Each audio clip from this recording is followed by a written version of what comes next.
pagi, Mbak Mira. Pagi, Bu. Terima kasih sudah meluangkan waktu hari ini ya. Di sini kita bisa ngobrol santai saja ya, Ibu. Saya ingin memahami kondisi Ibu dan kita cari solusi yang paling cocok untuk Ibu. Pagi, Bu. Jujur saya agak khawatir Ibu akhir-akhir ini. Terima kasih Ibu sudah menyampaikan perasaan Ibu. Memang setelah melahirkan banyak perubahan yang terjadi, jadi wajar sekali kalau muncul rasa khawatir. Boleh Ibu ceritakan apa yang paling mengganggu pikiran Ibu saat ini?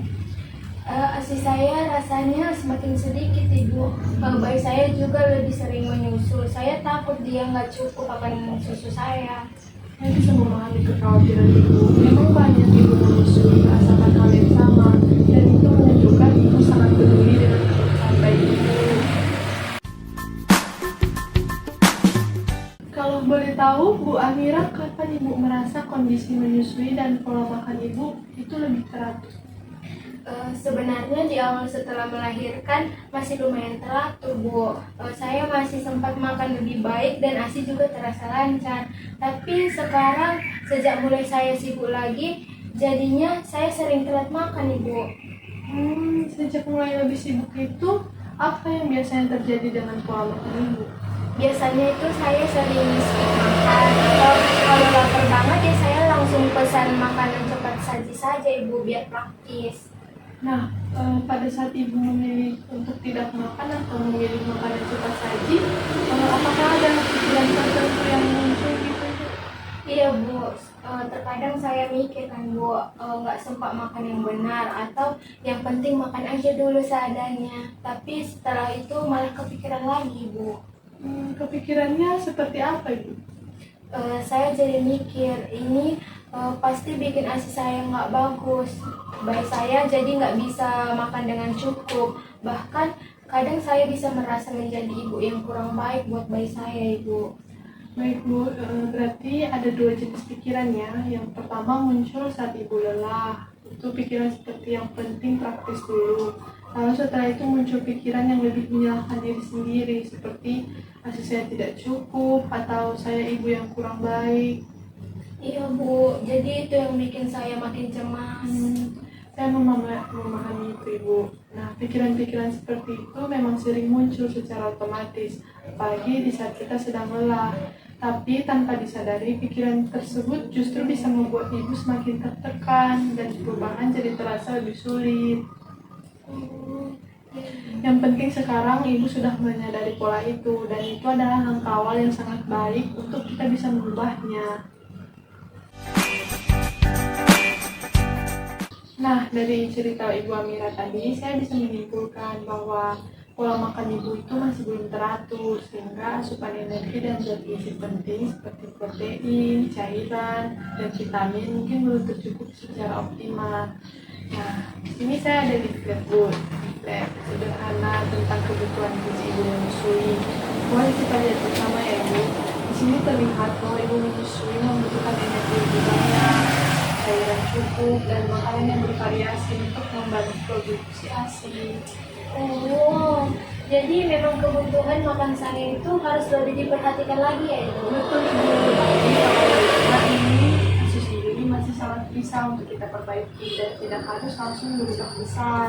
Oh, syukurlah Ibu. Tapi saya masih takut kalau saya nggak konsisten dan nanti bakalan gagal lagi, Bu. Kita tidak melihat ini sebagai gagal atau berhasil ya Bu, tapi sebagai proses belajar. Kalau melihat di flat ini, kita fokus saja dulu ke bagian sederhana, misalnya makan teratur dan cukup minum. Dan untuk pikiran seperti saya gagal atau yang lainnya, itu bisa memulai menjadi saya sedang belajar memperbaiki pola makan saya sedikit demi sedikit. Nah, selain itu Ibu, banyak juga Ibu menyusui yang juga bekerja seperti Bu Amira, itu memulai dari langkah-langkah kecil.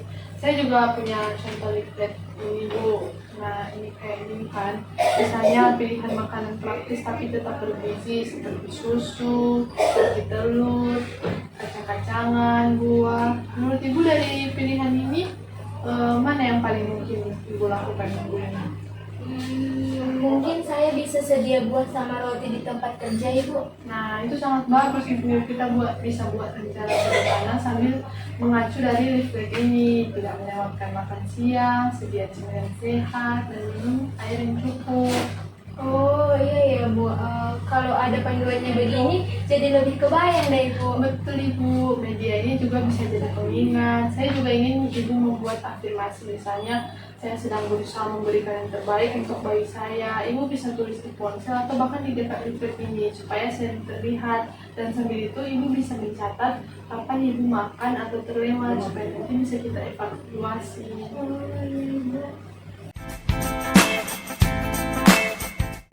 Nah, minggu depan kita bisa lihat bersama bagaimana perkembangan Ibu, termasuk dari catatan makanan tadi. Ibu juga bisa menggunakan listrik ini sebagai panduan, misalnya untuk mengingat pilihan makanan atau kebutuhan cairan. Oh iya Ibu, mungkin bisa saya simpan di tas atau foto di HP juga ya Ibu. Nah, itu ide yang bagus Ibu. Jadi, kapanpun Ibu ragu atau bingung, Ibu punya pegangan. Nah, Ibu Amira, hari ini Ibu sudah melakukan langkah yang sangat berarti. Ibu mampu mengenali pola pikir Ibu yang membuat Ibu cemas, memahami kebiasaan makan Ibu, dan juga sudah menyusun rencana sederhana yang bisa mulai Ibu lakukan. Terima kasih banyak ya Ibu, saya merasa lebih tenang sekarang. Ternyata saya tidak harus langsung berubah sekali banyak ya Bu. Iya, betul sekali Ibu. Justru perubahan kecil yang Ibu lakukan secara konsisten itu yang paling berdampak nantinya. Saya juga bisa melihat kok Ibu punya kepedulian yang besar terhadap bayi Ibu. Dan itu adalah kekuatan yang sangat penting dalam proses ini. Ya Ibu, saya jadi lebih yakin sekarang untuk mencoba lagi. Tapi pelan-pelan saja ya kan Ibu. Itulah fungsi dari perubahan Bu, bukan tentang sempurna, tapi tentang terus melangkah. Saya percaya Ibu mampu menjalani ini dan saya dan evaluasi bersama di pertemuan berikutnya ya Ibu. Baik Ibu, terima kasih banyak ya Ibu atas bantuannya. Sama Ibu, sampai jumpa lagi ya Ibu di pertemuan berikutnya. Ya Ibu.